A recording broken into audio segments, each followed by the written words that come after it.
मंदिर में जहां भी भगवान शिव की मूर्ति स्थापित की जाती है, उनके सामने सामने नंदी महाराज सदैव विराजमान रहते हैं। कभी सोचा है कि आखिर हर मंदिर में ऐसा क्यों होता है? आइए जानते हैं भगवान शिव के वाहन नंदी से संबंधित एक पौराणिक कथा, जिससे हमें पता चलेगा कि नंदी कैसे बने महादेव की सवारी। शिलाद मुनि के ब्रह्मचारी हो जाने के कारण वंश समाप्त होता देख उनके पितरों को चिंता सताने लगी। मुनि योग और तप में व्यस्त रहने के कारण गृहस्थ आश्रम नहीं अपनाना चाहते थे, मगर अपने पितरों की चिंता भी उनसे नहीं देखी जा रही थी।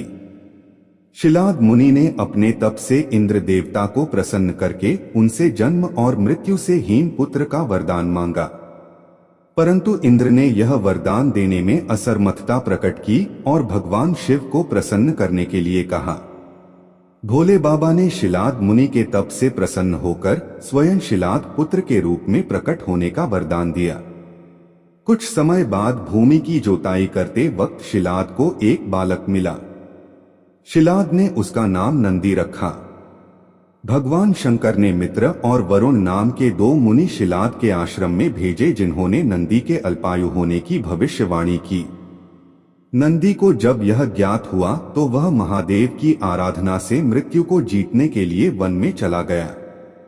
दिन रात तपस्या करने के बाद नंदी को भगवान शिव ने दर्शन दिए।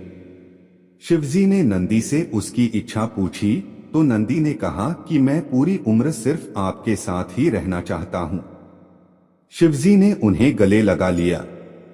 शिवजी ने नंदी को बैल का चेहरा दिया और उसे अपने वाहन, अपना मित्र, अपने गणों में सबसे उत्तम रूप में स्वीकार कर लिया।